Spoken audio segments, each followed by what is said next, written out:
히브리서 11장 32절에서 38절 말씀 우리 한 목소리로 함께 봉독하죠. 내가 무슨 말을 더하리요? 기드온, 바락, 삼손, 입다, 다윗의 및 사무엘과 선지자들의 일을 말하려면 내게 시간이 부족하리로다. 그들은 믿음으로 나라들을 이기기도 하며 의를 행하기도 하며 약속을 받기도 하며 사자들의 입을 막기도 하며 불의 세력을 멸하기도 하며 칼날을 피하기도 하며 연약한 가운데 강하게 되기도 하며 전쟁에 용감하게 되어 이방 사람들의 진을 물리치기도 하며 여자들은 자기의 죽을 자들을 부활로 받아들이기도 하며 또 어떤 이들은 더 좋은 부활을 얻고자 하여 심한 고문을 받되 구차히 풀려나기를 원하지 아니하였으며 또 어떤 이들은 조롱과 채찍질 뿐 아니라 결박과 옥에 갇히는 시련도 받으며 돌로 치는 것과 톱으로 켜는 것과 시험과 칼로 죽임을 당하고 양과 염소의 가죽을 입고 유리하여 궁핍과 환난과 학대를 받았으니 이런 사람은 세상이 감당하지 못하느니라. 그들이 광야와 산과 동굴과 토굴에 유리하였느니라. 아멘. 이 말씀에 담긴 믿음의 삶이 곧 우리의 삶이라는 것을 믿음으로 받는 시간 되시기를 간절히 소망합니다. 히브리서 11장 강해가 긴 시간 동안 이어지다가 이제 거의 마지막 막바지에 다다랐습니다. 다음 주까지 해서 히브리서 11장을 마무리하려고 합니다. 그래서 이제는 믿음에 대해서 많이 정립되었으리라 생각이 들어요. 어린이 설교할 때에 그 맥락이 전부인 줄 아시죠? 여태까지 반복적으로 들으셨으니까. 그러니까 누가 믿음에 대한 이야기를 하게 되면 최소한 아시는 범위 안에서 성경 히브리서에서 설명하는 믿음은 이런 건데요 라고 대화할 수 있어야 돼요. 그래야 젖만 먹는 어린아이 같은 신앙이 아니라 단단한 것도 먹는 하나님의 도를 전할 수 있는 신앙으로 어른과 같은 신앙이 될 수 있는 거니까요. 목사님들끼리도 이런 신학적인 대화를 하게 되면 결국은 아는 목사님이, 공부한 목사님이, 그리고 그것이 모두에게 공통되게 인정받게끔 잘 설명하는 목사님이 그 대화를 이끌어가게 됩니다. 그러니까 여러분들이 다른 성도님들이랑 만약에 믿음에 대한 대화를 할 때에 최소한 성경 인물들이나 그들의 삶이나 믿음, 본향, 하나님의 열심 뭐 이런 등등의 이야기들을 풀어서 이끌어 가실 수 있어야지 바르게 배우고 아는 성도로 계시는 거예요. 근데 제 생각에는 너무 여러 사람들의 비슷한 스토리를 가지고 주제를 가지고 전달했기 때문에 다 아시지 않을까 생각이 들어요. 그래서 오늘과 다음 주에는 11장의 결론부와 같습니다. 그래서 믿음에 대해서 정리해 드리려고 해요. 조금 어려울 수도 있고 한데 잘 들으시면 다 들은 친 이야기고 다 헤아릴 수 있는 얘기이기 때문에 잘 들으시면 좋겠습니다.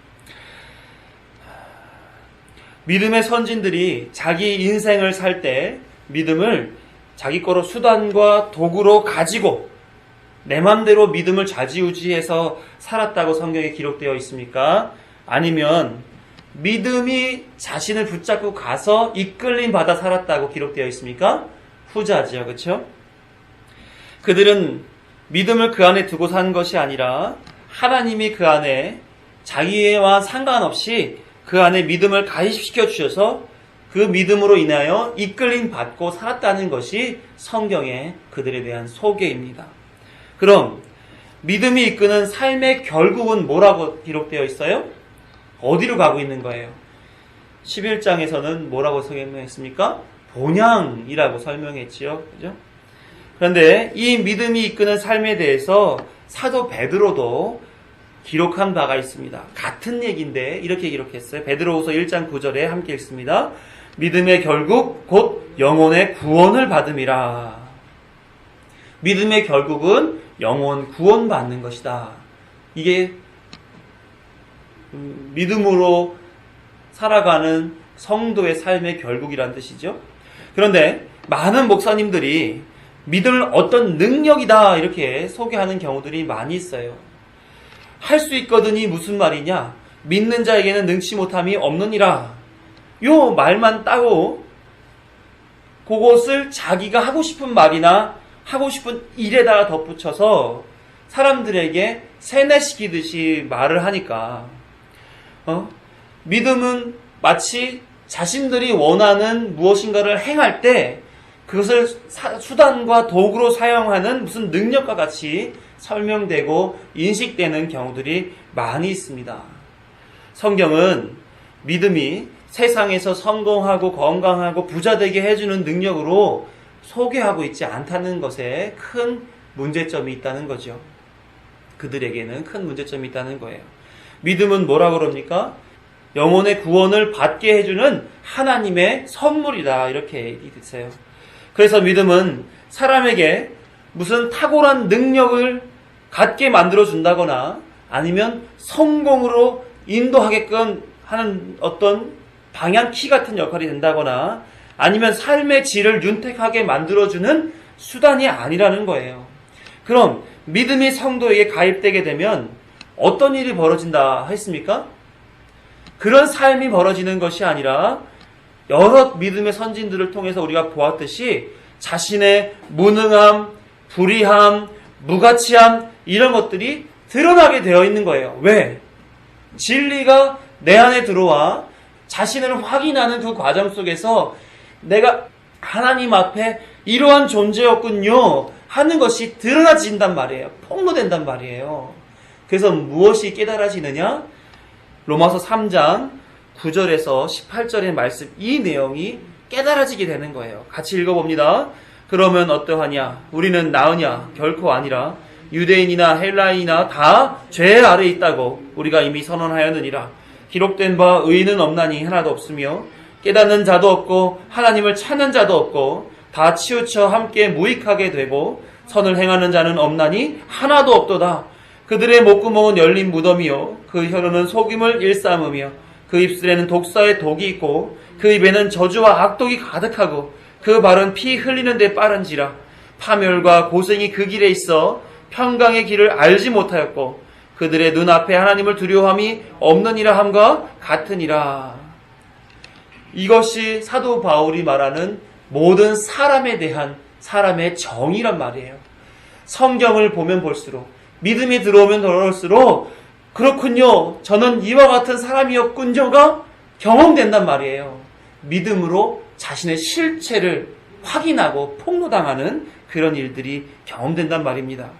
그래서 믿음의 선진들의 삶들에서 다 처음에는 하나님을 알지 못했다가 자기 마음대로 살다가 믿음이 가입되면서 하나님을 경험하고 자기 안에 믿음 없음, 무능함, 불의함, 무가치함을 확인하게 되면서 이렇게 사는 것은 잘못된 삶이었군요. 이제 하나님의 말씀대로 살아가는 것이 바른 삶이군요 하는 것을 깨닫고 하나님이 추구하고자 작정하신 하나님의 나라를 향하여 살아가도록 삶의 방향키가 바뀌는 그런 일이 벌어졌단 말입니다. 하마르티아가 뭐예요? 죄를 얘기하죠? 관역에서 빗나가다. 이 빗나갔던 화살촉이 믿음으로 말미암아 어디로 가는 거예요? 관역을 향해서 날아가게끔 한단 말이에요. 그것에 처음 화살이 잘못 날아간 것을 믿음을 통해서 확인하게 된단 말이죠. 개혁주의 신학에서 교리로 널리 가르쳐지고 있는 하이델베르크 요리문답이라는 것이 있어요. 거기서 제 첫 번째 시작하는 내용들을 보게 되면 이런 내용을 처음 가지고 시작합니다. 기독교의 위로에 대한 얘기를 처음 다루어줘요. 위로의 문제가 이 요리문답의 근본적인 골자가 된다 하는 취지에서 그렇게 처음부터 위로에 대한 이야기를 합니다. 그래서 1문을 보게 되면 사나 죽으나 그대의 유일한 위로는 무엇입니까? 사나 죽으나 나의 몸도 영혼도 나의 것이 아니요 나의 신실하신 구주 예수 그리스도의 것입니다. 그는 그의 보혈로 나의 모든 죄값을 다 치르셨고 나를 마귀의 모든 권세에서 구원해내셨으며 하늘에 계신 나의 아버지의 뜻이 아니고서는 머리털 하나도 떨어질 수 없도록 과연 모든 것이 합력하여 나의 구원을 이루도록 그렇게 나를 보존시켜 주십니다. 그러므로 그는 그의 성령으로 말미암아 나로 하여금 영생을 확인하게 하시며 이제부터 그를 위하여 살기를 진정으로 바라도록 만드시고 또한 그렇게 살 준비를 갖추도록 만드십니다. 왜 이렇게 하이델베르그 안에 처음에 위로부터 시작을 할까요? 종교개혁 이후 성경에 대한 바른 가르침을 받은 성도들이 믿음의 길을 걷게 되었습니다. 로마서 3장의 말씀이 경험되게 된 거예요. 그들은 자신이 어떤 사람이라는 사실을 말씀을 통해서 분명하게 알게 되었습니다. 그러니까 이제 나에게는 소망이 없구나. 이 소망 없는 나를 누가 위로해 줄까 했을 때 개혁주의 신학자들이 이와 같은 교리를 씀으로 말미암아 교회 안에서 오직 삼위 하나님만이 당신의 유일한 위로가 됩니다. 전제가 뭐예요? 당신은 죄인입니다 하는 그 사실을 모두가 다 알고 있음에 거기에 당신의 큰 위로는 오직 삼위 하나님으로부터만 오게 됩니다 하는 그 교리를 가르쳐주게 되었다는 거죠. 그러니까 믿음으로 산다는 것은 늘 자신의 실체가 폭로되는 삶, 자신이 부정되는 삶을 살아간다는 거예요. 그러나 만약 거기서 끝이라면 그 삶에는 아무런 소망이 없겠죠. 믿음을 통해 자신의 무능과 그리스도의 구원의 필요성을 경험하면서 말씀 속에서 하나님의 위로를 소망으로 받고 살게 하나님께서는 만들어 가신단 말이에요. 그러니까 우리도 성경을 배우는 거예요. 무수한 사람들이 하나님 말씀을 듣고 소망의 삶을 따라갔던 것처럼 그 언약 가운데서 하나님이 맺어주신 그 언약 가운데서 하나님을 추구하고 살았던 것처럼 우리도 말씀 속에서 언약을 경험하고 말씀 속에서 삶의 방향을 취하여서 그 나라로 걸어간다 하는 겁니다. 그래서 오직 유일한 위로가 되시는 삼위 하나님을 우리는 배우고 경험하고 추구하고 살아가게 되는 것이죠. 그런데 이런 말씀 속에서 하나님을 향해 나아가는 그런 삶이 이루어져야 되는데 하나님이 행하시는 그 모든 일들이 아무에게나 쉽게 이해되지 않는다는 게 문제예요. 왜냐하면 이 구원의 역사는 이 땅의 사람들의 눈에 볼 때 이해가 되는 수준의 일이 아니라는 거예요. 이 땅에서 벌어지는 피상적인 일이 아니라 하늘에서 벌어지는 피안적인 일이기 때문에 사람들은 이해가 되지 않습니다. 사람이 사는 차원과 하나님이 계시는 차원의 다름 때문에 하나님이 행하시는 그 일들이 사람의 상식으로, 이성으로는 이해되지 않는다는 거예요. 그래서 하늘의 것을 땅의 것으로 직설적으로 설명하지 않습니다. 왜? 이해가 되지 않으니까. 그럼 어떻게 설명해야 돼요? 우리 안엔 믿음을 넣어주시고 믿음에 해당하는 그 일들을 사람과 현상을 통하여서 예로 설명해 주시는 방식을 취해 가르쳐 주신다는 거예요. 그래서 히브리서 11장 1절에 뭐라고 믿음을 소개하고 있어요? 믿음은 바라는 것들의 실상이요 보이지 않는 것들의 증거니. 이 무슨 말이에요? 믿음은 바라는 것이지만 보이지 않는 그것을 보게 해주는 증거다. 이렇게 해석이 되는데 이해가 됩니까? 잘 이해가 안 돼요. 그래서 믿음의 선진들을 통해 믿음을 간접적으로 설명해 주고 있는 거예요. 그리고 믿음을 받은 사람들만이 그걸 이해할 수 있게끔 성령께서 조명해 주신단 말이죠. 그러니까 우리 믿음 있는 사람은 이 내용을 통하여서 믿음을 가지고 나의 실체를 보았고 이제는 믿음을 가지고 하나님이 믿음의 사람들을 어떻게 살게 하시는가에 대한 이해를 보면서 내가 처음엔 이랬는데 이렇게 믿음의 과정을 거치니 이런 사람이 되는구나 하는 그 과정들을 확인시켜 주신단 말이에요. 이해가 되시죠? 그렇게 나는 믿음으로 살아가는 사람이로구나 하는 그 내용을 설교를 통해서 말씀을 통해서 깨달으시기를 바랍니다. 오늘 본문을 보니까 이렇게 시작하고 있습니다. 내가 무슨 말을 더하리요? 기드온, 바락, 삼손, 입다, 다윗 및 사무엘과 선지자들의 일을 말하려면 내게 시간이 부족하리로다. 처음에 내가 무슨 말을 더하리요? 라고 얘기합니다. 이것은 지금까지의 믿음에 대한 소개를 여러 사람들을 통해서 했는데 그것으로 충분히 소개가 된 것이다. 믿음 있는 성도라면 이 정도만 들어도 믿음을 충분히 이해할 수 있다. 다른 더 이상의 믿음의 선진들의 이야기까지 다 말할 필요 없다 하는 그 얘기를 한 거예요.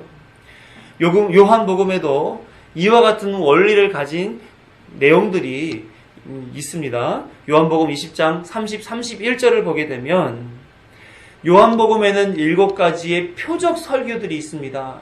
대표적으로 가나의 혼인잔치 같은 경우 그런 것들이 대표적인 거죠. 그 7가지 표적을 두었는데 30, 31절을 보게 되면 이렇게 표적에 덧붙여서 말씀해 주세요. 예수께서 제자들 앞에서 이 책에 기록되지 아니한 다른 표적도 많이 행하셨으나 오직 이것을 기록함은 너희로 예수께서 하나님의 아들 그리스도이심을 믿게 하려 하며 또 너희로 믿고 그 이름을 힘입어 생명을 얻게 하려 함이니라. 수많은 다른 표적들이 있으나 오직 이 표적만을 기록한 것은 이것으로도 예수 그리스도를 믿고 그 이름을 힘입어 생명 얻기에 충분하다. 그래서 이 정도만 적는다. 이렇게 했단 말입니다. 마찬가지로 히브리서 기자도 지금까지의 믿음의 선진들의 이야기를 바르게 듣고 이해했다면 이로써 믿음에 대한 이해는 충분히 가질 수 있다 하는 거예요. 어떻습니까, 여러분들? 여러 믿음의 선진들에 대한 설명들을 잘 이해하셨고 거기에 담겨져 있는 믿음의 원리들을 잘 마음속에 가지고 계시지요? 그렇게 꼭 말씀이 그 안에 새겨지는 은혜를 누리시는 여러분 되기를 간절히 소망합니다. 그런 설명을 하면서 32절부터 38절에 이르기까지 선진들의 여기 앞에 32절에 기록된 인물들의 인생에 대하여 짧게 요약하여 설명해 주고 있어요. 33절에서 38절의 말씀을 다시 한번 읽어봅니다. 시작.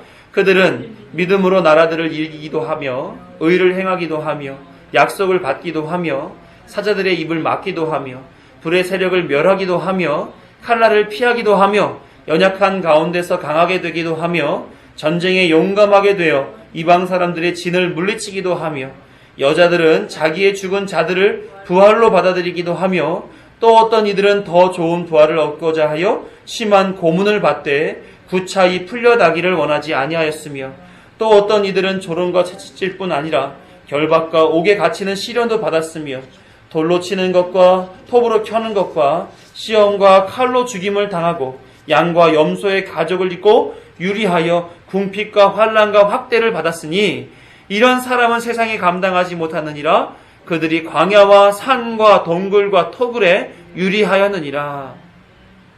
생각해 보세요.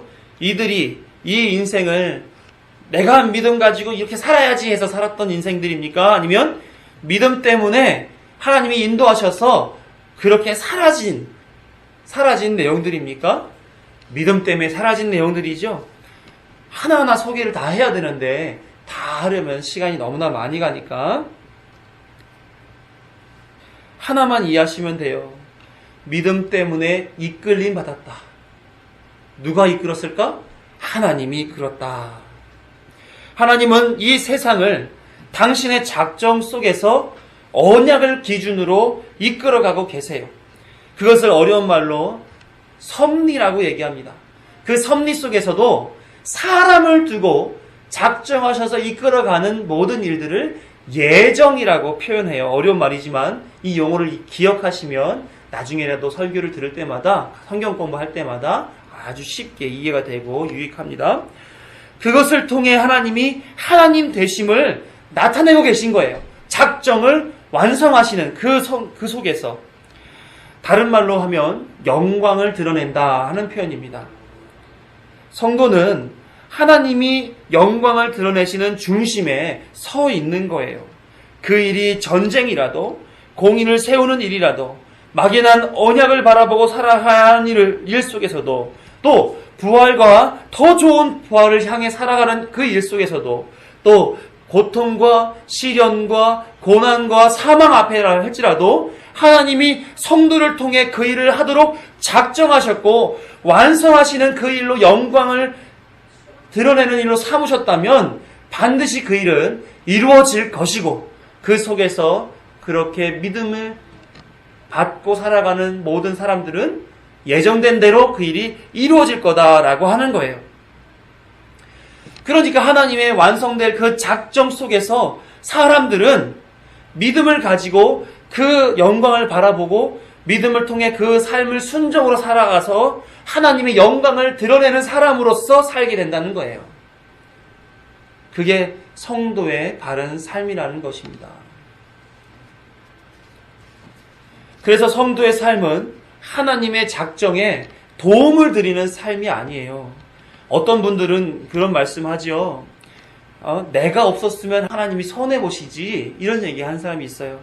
또 하나님 하시는 일 속에서 제가 하나님을 도와드려요, 이런 표현, 섬겨드려요, 이런 표현을 일삼으면서 내가 하나님 앞에 어떤 그 작정 속에 개입하여 도움을 드리는 사람으로서 얘기하는 사람들이 있습니다. 그런 사람들은 하나님이 어떻게 일하시는지를 잘 모르는 사람이에요. 성도의 삶은 하나님이 영광을 드러내시는 가운데 그 영광을 인정하는 삶이에요. 인정하여서 그 인정이 세상 가운데로 흘러나가게 살아가는 그 삶이 성도의 삶이란 말입니다. 그 삶을 살기 위해 더 하나님의 말씀을 배우며 그리스도를 통해 주어진 생명의 성령의 법 아래에서 자유하며 살며 하나님이 인도하시는 대로 목적하신 대로 결과 지어지는 대로 순종하고 살아가는 거예요. 그게 성도의 삶인 겁니다. 이런 거죠. 사람이 떠오르는 태양의 웅장함 앞에 더 뭘 보태서 더 웅장하게 만들 수 있습니까? 나이아가라 폭포에 어떤 장치를 해서 더 폭포다운, 더 멋진 폭포로 더 빛낼 수 있겠습니까? 아니면 아이의 탄생 앞에 사람이 어떤 의술을 가입하여서 그 이상의 생명을 가지고 태어나는 아이로 만들어낼 수 있느냔 말이에요. 아니죠. 하나님이 하시는 그 일에 감동하면 돼요. 하나님이 행하신 일들이 얼마나 멋지고 아름답고 훌륭하고 도저히 따라갈 수 없는 그런 고귀한 일입니까? 감동하고 감탄하고 그렇게 함으로써 하나님 앞에 영광을 올려드리고 찬송하면 성도의 삶으로 다 하는 일이라는 거예요. 그래서 이사야 선지자는 하나님의 사람 창조의 목적을 이렇게 기록해요. 이사야 43장 21절 시작. 이 백성은 내가 나를 위하여 지었나니 나를 찬송하게 하려 함이니라. 보태라는 게 아니에요. 성도는 하나님이 하시는 그 모든 작정이 완성되는 그 모습을 보며 찬송하는 사람이란 말입니다. 하나님이 하시는 일이 놀랍습니다. 하나님은 진정 우리의 하나님이십니다. 원래 사람은 로마서 3장의 말씀처럼 하나님과 아무런 상관없이 자기를 위해 살게 되어 있어요. 심판으로 치달아가는 삶을 살아가는 거죠. 하지만 그중 하나님이 택한 사람은 그 믿음 때문에 믿음 통해 자기를 부정하고 나는 죽고 예수로 삶을 살아간다 하는 그런 삶의 변화를 갖고 살아가는 거예요. 그래서 세례 요한은 제자들에게 예수님을 향하여서 이렇게 말을 합니다. 요한복음 3장 30절에서 뭐라고 해요? 그는 흥하여야 하겠고 나는 쇠하여야 하리라. 우리도 이 인생 살도록 하나님이 우리 안에 믿음을 넣어주시고 끌어가신단 말이에요. 그 끌림을 받는 삶이 하나님 앞엔 찬송으로 영광 올려지는 그런 삶이 된다는 말이죠. 왜요? 하나님 작정에 그대로 순종하여 살아가는 모습이니까. 그 사람은 믿음으로 말미암아 구원받는 하나님의 뜻이 이루어지는 그런 사람이니까 그것이 찬송이라는 겁니다. 그 예들로 33절에서 38절의 말씀이 설명되고 있는 거예요. 하나님은 전쟁에도 의롭게 살게 함에도 궁핍 속에서도 환난 가운데서도 부활의 더 좋은 부활을 추구하게 하는 그 삶에서도 하나님은 그 작정 속에서도 다 이루어내시더라. 여기엔 사람이 자기 의지를 가지고 행한 일들이 있습니까? 아니죠. 하나님 몰아가셔서 그 일을 경험하게 만들어줬던 거예요.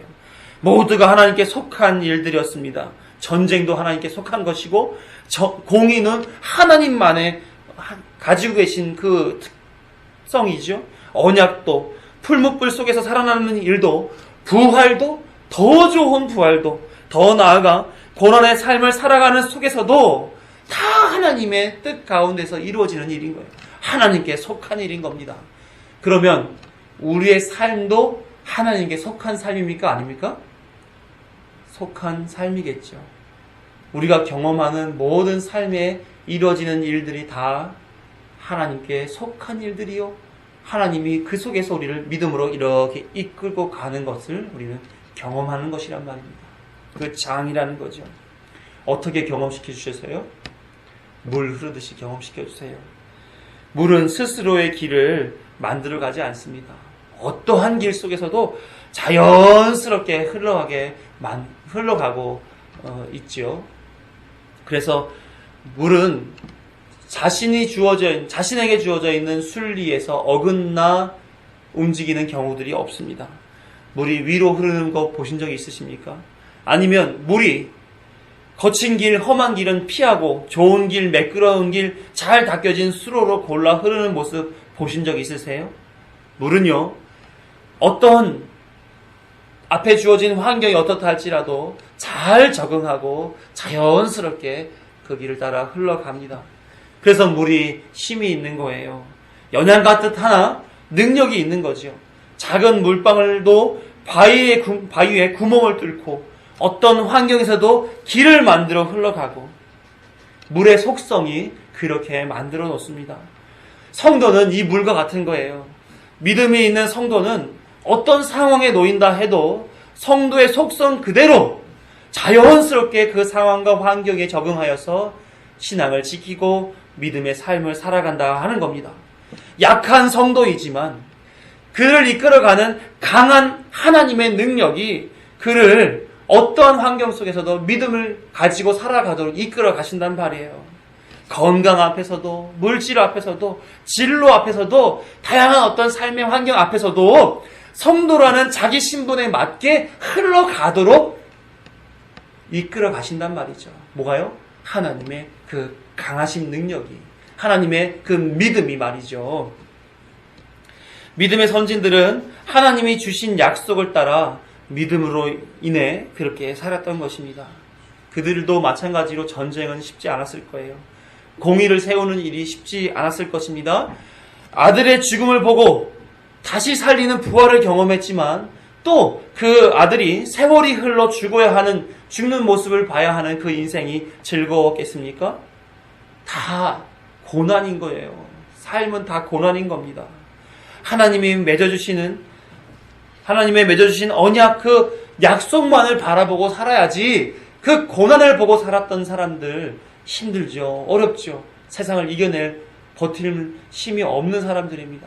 그래서 그들은 하나님을 바라봤어요. 더 언약을 바라보고 산 것입니다. 어떤 언약이죠? 너희는 내 백성이 되고 나는 너희의 하나님이 되리라. 여러분도 믿음 있으십니까? 그럼 여러분은 무엇을 바라보고 사세요? 성령 하나님이 조명하셔서 알게 하는 말씀을 우리는 보고 듣고 살아가는 겁니다. 요한복음 16장 13, 14절을 보시면 함께 읽어요. 시작. 그러나 진리의 성령이 오시면 그가 너희를 모든 진리 가운데로 인도하시리니 그가 스스로 말하지 않고 오직 들은 것을 말하며 장래의 일을 너희에게 알리시리라. 그가 내 영광을 나타내리니 내 것을 가지고 너희에게 알리시겠습니다. 언약의 보증으로서 구약시대에 예수님 오시기 전까지 언약을 붙잡고 사람들이 살아왔다면 신약에 이르러서 예수님께서는 언약의 보증으로서 사셨잖아요. 그 예수 그리스도의 승천 이후에는 보혜사 성령께서 모든 진리 가운데로 성도들을 인도하셔서 언약에 입각하여 장래의 일을 알게 해주신다고 성경이 기록하고 있어요. 그렇게 알게 하셔서 성도들이 알고 그 언약의 종지부, 믿음의 끝 결과, 구원 이루는 거, 그렇게 되는 것이 예수 그리스도의 영광이다라는 거예요. 그래서 성도는 무엇으로 삽니까? 성령이 조명하시는 말씀으로 삽니다. 하나님께서 예수님 탄생하시기 전에 새롭게 하심의 증거로 뭘 보여줬습니까? 예수 그리스도의 연합을 상징하는 방주를 주셨었고, 이름을 바꿔주셨었고, 홍해를 건너게 하셨고, 할례를 받게 하셨고, 유월절을 지키게 했었습니다. 그게 그들의 믿음에 주신 그 말씀을 받아들인 것 같은 믿음의 증표가 됐었죠. 예수님이 오신 후에는 어떻게 됐어요? 성도들에게 구약시대에 있었던 그 일들을 말씀을 통해 알게 하시고 예수 그리스도의 연합을 완성하시는 믿음을 그 안에 가입시켜 주시며 또 거기에 성령이 진리를 그 안에 알게 해주신단 말입니다. 진리의 성령을 통해 장래의 일, 하늘, 본향, 하나님 나라, 구원에 대해서 알게 하신단 말이에요. 우리는 그걸 보고 살아가는 성도인 거예요. 사랑하는 성도 여러분, 여러분에게 성령께서 말씀으로 조명해 주시고 구원하시는 믿음이 있기를 간절히 소망합니다. 하나님은 지금 성도들에게 그 일을 하고 계시다는 거예요. 저와 여러분을 구원으로 인도하시기 위해 하나님은 지금도 열심히 그 일을 최선을 다해서 해 가시고 계시다는 겁니다. 그래서 믿음의 선진들이 살아왔던 그 삶의 모습이 누구에게도 이루어진다? 우리에게도 동일하게 이루어진다. 구약시대에 하나님께서 직접 개입하셔서 그들의 삶을 좌우하셨던 그 얘기들을 우리는 말씀을 통해서 알고 또 그 말씀을 통해서 알 때에 성령의 조명하심으로 우리 안에 믿음으로 그것이 확신이 되고 신념으로 받아지게 되게 만들어 주셨잖아요. 똑같은 전철을 우리에게 살게 만들어 주신다 하는 면에서 그렇게 일하시고 계신 거예요. 믿음으로 하나님의 일하시는 내용을 우리가 확인하였습니다. 그러면 이제는 현실 속에서 어떻게 우리에게 그것이 이루어지게 되는가? 오늘 본문 중에서 눈에 띄는 본문 하나가 있어요. 어떤 본문이냐면 믿음으로 살았던 그 사람들은 38절에 이런 사람은 세상이 감당하지 못하느니라. 여러분들에게 세상이 영향을 미칩니까? 아니면 여러분들이 세상을 향해서 영향을 미치고 계십니까? 어떻게 계세요? 세상으로부터 영향을 받고 계세요? 아니면 세상에 영향을 주고 계세요? 성경은 근데 뭐라고 그럽니까? 세상이 믿음의 사람을 감당하지 못한다. 이렇게 얘기하고 있습니다. 이런 사람은, 이란 표현은 앞서 얘기한 믿음의 선진들을 말하는 거예요. 그 사람들을 세상이 감당하지 못했다 그럽니다. 우리가 감당하지 못한다고 말할 때는 어떤 경우에 그렇습니까? 자신의 한계보다 크다고 느낄 때 감당하지 못하죠. 세상이 그들을 감당하지 못하다는 것은 세상보다 그들이 더 크기 때문에 그렇다 하는 의미를 우리가 이해할 수 있죠. 즉 성도를 휘감고 있는 믿음이라는 하나님의 구원의 능력이 세상이 범접하지 못하도록 조금 더 흐트러짐 없도록 이끌고 계시다라고 하는 거예요. 결론적으로 아무리 세상이 성도를 무너뜨리려 한다 해도 진정 믿음이 있는 성도는 결코 무너지지 않는다는 것입니다.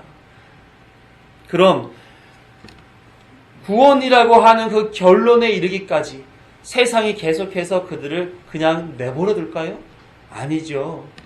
무너뜨리려고 수 없는 노력을 하지만 결국은 무너뜨리지 못한다는 표현 아니겠어요? 세상은 성도를 끊임없이 무너뜨린다 하는 것을 베드로전서 5장 8절에 이렇게 표현해요. 대적 마귀가 우는 사자와 같이 두루다니며 삼킬 자를 찾는다. 끊임없이 사단은, 마귀는 우리를 무너뜨리려고 노력하지만 그 믿음의 보호막을 입은 성도는 결코 마귀 때문에 흔들려 믿음을 포기하고 살아가지 않는다는 거죠. 사단은 믿음을 지키고 살아가지 못하도록 막는다는 겁니다. 끊임없이 신앙을 잃도록 미혹한다는 거예요. 때로는 뭘로? 말씀으로, 때로는 돈으로, 때로는 출세로, 때로는 건강이나 사업이나 자식들을 통해서 무너뜨리려고 노력한다는 거예요. 그랬더니 베드로 사도가 뭐라고 얘기합니까?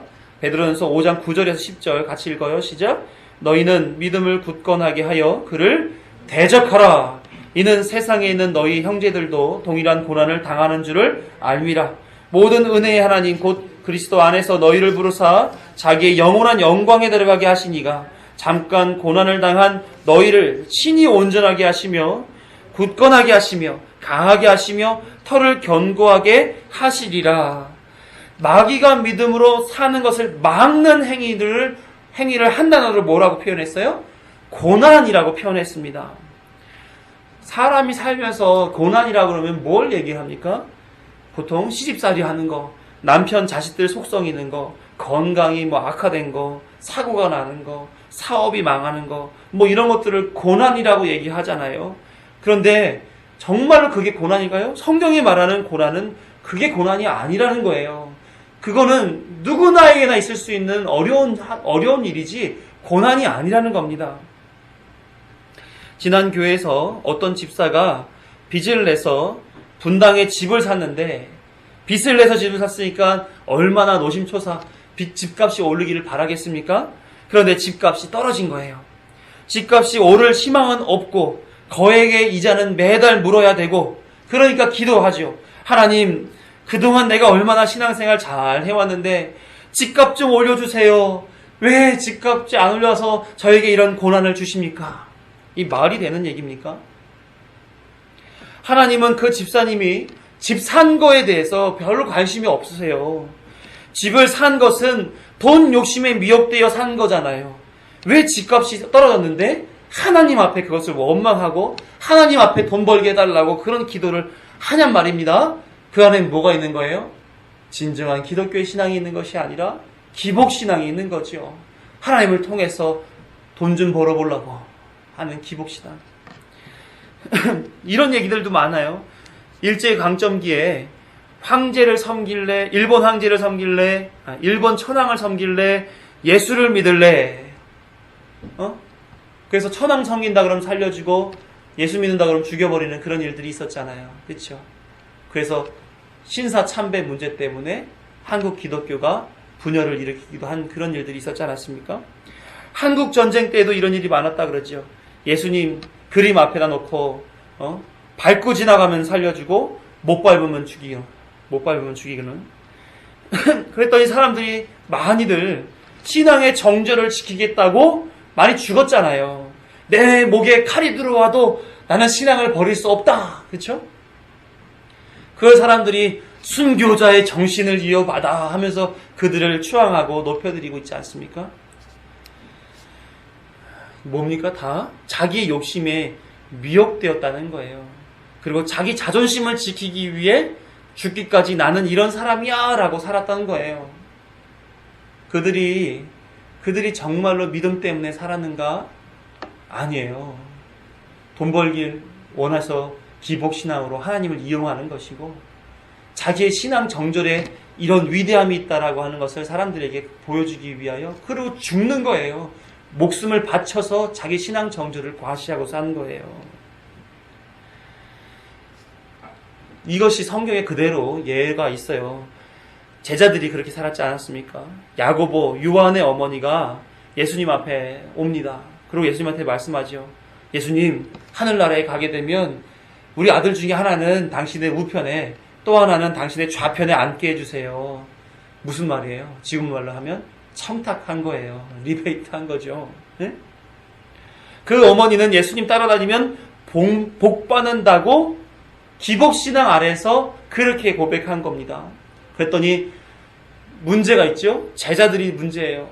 마태복음 20장 24절에 보게 되니까 10제자가 그 어머니의 말을 듣고 두 형제에게 대하여 분이 여기거늘 그랬어요.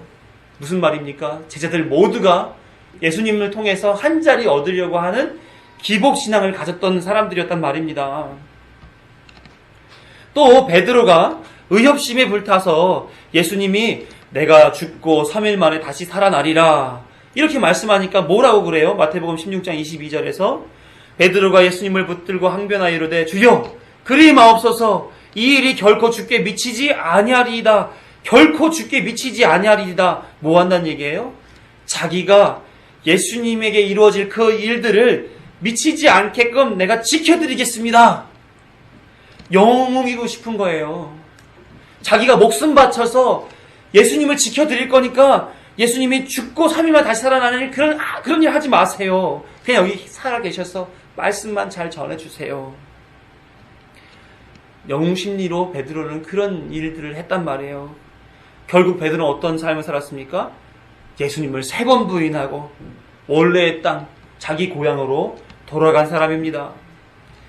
여기에 우리 모두가 다 걸려있는 거예요. 나를 위한 신앙, 나를 영웅으로 만드는 신앙으로 가득 찬 게 사람들이란 말입니다. 그래서 베드로가 이런 신앙으로 이끄는 마귀 앞에서 뭐라 그럽니까? 믿음으로 굳건하게 하여 그를 대적하라 라고 얘기하는 겁니다.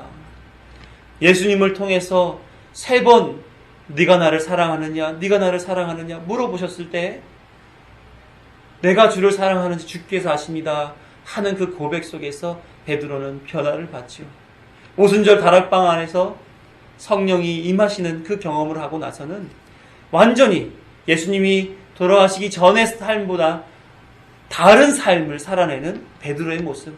그가 예수님을 경험하고 자기 안에 대적 마귀가 있다는 그 사실을 경험하고 나서는 뭐라고 고백하는 거예요? 그 마귀 앞에 대적해라. 믿음으로 굳건하여 대적해라 라고 가르쳐주고 있는 거예요. 그렇게 대적 앞에서 끌림받는 삶이 고난이라면 믿음으로 그걸 대적하여 살아가는 거, 이게 신앙이라는 것입니다. 믿음이라는 거예요. 그러니까 내가 인생 살아가는 그 속에서 벌어지는 고부간의 갈등, 진로의 문제, 사업의 문제, 자녀의 문제, 이건 고난이 아니에요. 이걸 가지고 고난이라고 말하지 않아요. 마귀와 대적하여서 내 속 안에서 죄인으로 살아가는 실체가 드러나며 내가 여기에 타협하는가 아니면 믿음을 바르게 지키고 살아가는가, 그 안에서 벌어지는 신앙, 믿음의 갈등이 고난이란 말입니다. 믿음으로 고난받는다는 것은 그래서 하나님이 이끌어 가시는 그 길에 내가 온전히 서 있느냐 서 있지 않느냐의 문제인 거예요. 예수로 공급받고 예수로 만족하고 예수로 기뻐하고 예수로 평안히 사는 사람으로서 어떻게 세상에 세파가 몰아친다 해도 결코 흔들림 없이 예수 그리스도와 연합하여 살아가겠노라고 그 자리에 서 있는 것이 고난받는 삶이라는 겁니다. 야고보서 5장 10절에 보게 되면 형제들아 주의 이름으로 말한 선지자들을 고난과 오래 참음의 본으로 삼으라. 믿음의 선진들이 살아왔던 그 자기는 죽고 예수로 사는 그 삶을 본으로 받아 살라는 거예요. 그게 고난에 대처하는 믿음 있는 삶의 모습이라는 겁니다. 그래서 노아의 방주를 통해 구원받은 사람, 이름을 받고 하나님의 뜻을 담고 산 사람, 홍해와 요단강에서 세례를 받은 사람, 창에 붉은 줄을 메고 구원을 기다리는 사람, 옛사람에서 새 사람으로 사는 사람, 니고데모에게 말씀하셨던 거듭난 사람으로 살아가라고 얘기하는 겁니다. 이 사람들이 다 어떤 사람들이에요? 다 믿음으로 살았던 사람들이죠. 이 사람들은 세상이 어떠한 고난을 가한다 할지라도 그 순간에서 믿음으로 말미암아 예수 그리스도 안에서 살아남는 사람들이라는 겁니다. 어떤 사람이에요? 세상을 이긴 사람들이죠. 이들의 삶과 우리의 삶에 아무런 관계가 없을까요? 그렇지 않아요. 우리 안에 하나님 믿음을 넣어주기 때문에 아브라함의 삶이 우리의 삶이고 모세의 삶이 우리의 삶이고 다윗의 삶이 우리의 삶이 된다니까요. 그들의 삶이 곧 나의 삶이 된다는 겁니다. 그러니까 믿음의 원리를 반드시 알고 있어라. 이런 일들이 너에게 주어지게 될 것이다. 그러나 그 삶 속에서도 믿음을 굳게 붙잡고 살아라. 왜? 믿음의 사람들이 이렇게 해서 살았기 때문에 너희들도 반드시 살 것이다. 사도 요한은 고난을 당하게 하는 세상을 이기는 원리에 대해서 요한일서 5장 4절에 이렇게 기록합니다. 같이 읽어봐요. 시작. 무릇 하나님께로부터 난 자마다 세상을 이기느니라. 세상을 이기는 승리는 이것이니 우리의 믿음이니라. 그래서 고난 앞에서 어떻게 살라는 거예요? 믿음으로 살라는 거예요. 시편 119편 71절에서 다윗은 이렇게 말합니다. 그렇게 믿음으로 살아가는 것, 그 고난 속에서도 믿음으로 살아가는 것이 어떻다? 같이 읽어봐요. 시작. 고난 당하는 것이 내게 유익이라. 이러한 말미암아 내가 주의 율례들을 배우게 되었나이다. 고난 앞에서 믿음으로 사는 것이 주를 아는 유익한 기회가 되었다라는 겁니다. 마태복음 5장 11절을 보게 되면 나로 말미암아 너희를 욕하고 박해하고 거짓으로 너희를 거슬러 모든 악한 말을 할 때에, 고난을 받을 때에죠, 너희에게 복이 있나니, 복받을 기회가 된다 하는 거예요. 믿음으로 살아서 복받을 기회로 하나님께서 너에게 길을 열어주시고 계신다라는 것을 강조하고 있는 겁니다. 보세요. 성경 신구약 공이 고난은 성도에게 아주 유익한 기회라고 말하고 있습니다. 왜요? 그 길이 믿음으로 사는 길이기 때문에 그래요. 사랑하는 성도 여러분, 말씀을 정리하려 합니다. 믿음의 결국은 구원을 얻게 한다고 그랬어요. 믿음을 따라 사는 것은 구원을 이루는 은혜 아래에 있다는 것입니다. 그 속에서 세상이 주는 평안과 비교할 수 없는 생명의 자유를 누린다는 것입니다. 그래서 은혜 속에서 예수 그리스도로부터 오는 만족함을 경험하게 될 거다 하는 거예요. 그리스도로 자유한 성도를 세상이 어찌 무너뜨릴 수 있겠어요? 어찌 감당할 수 있겠습니까? 적절한 비유는 아니겠지만 군 생활하면서 엄격한 군법에 저촉되어 지내다가 제대하면서 군법에서 해제됐겠죠? 그 후에는 그 군법이 저촉이 될 수 있습니까? 없습니까? 저촉이 되지 않는다는 거예요. 그간 죄의 법 아래에서 진노의 자녀로, 사단의 세간으로, 멸망의 자손으로 살아왔지만 이제는 믿음이 가입됨으로 말미암아 믿음의 삶을 통해서 우리는 이젠 생명의 성령의 법 지배 아래, 다스림 아래 살아가고 있다는 말입니다. 그러니까 죄의 법에서 벗어나 생명의 법으로 살아가고 있는 우리를 세상이, 죄가, 사단이 어찌 감당할 수 있겠냔 말이에요. 세상은 하나님 손 아래 있지 않습니까? 요한계시록 21장을 보게 되면 하나님 손 안에 있는 그 세상은 처음 하늘과 처음 땅은 없어질 것이다 라고 기록하고 있어요. 히브리서 1장에서도 태초의 것들은 다 멸망당할 것이라고 기록하고 있습니다. 이 세상은 영원하지 않는다는 얘기예요. 그러나 뭐만 영원합니까? 새하늘과 새 땅, 새 예루살렘을 완성하신 예수 그리스도만 영존하신다라고 기록하고 있단 말입니다. 우리는 예수 그리스도와 연합한 성도죠. 예수 그리스도가 영존하시면 누구도 영존하는 거예요? 우리도 영존하는 겁니다. 그러니까 세상이 우리를 감당할 수가 없는 거예요. 왜? 우리는 예수 그리스도 안에 있으니까. 믿음을 가지고 살아가는 사람들이니까. 예수님은 그래서 요한복음 16장 33절에 이렇게 얘기합니다. 같이 읽어볼게요. 이것을 너희에게 이르는 것은 너희로 내 안에서 평안을 누리게 하려 함이라. 세상에서는 너희가 환난을 당하나 담대하라. 내가 세상을 이겼노라.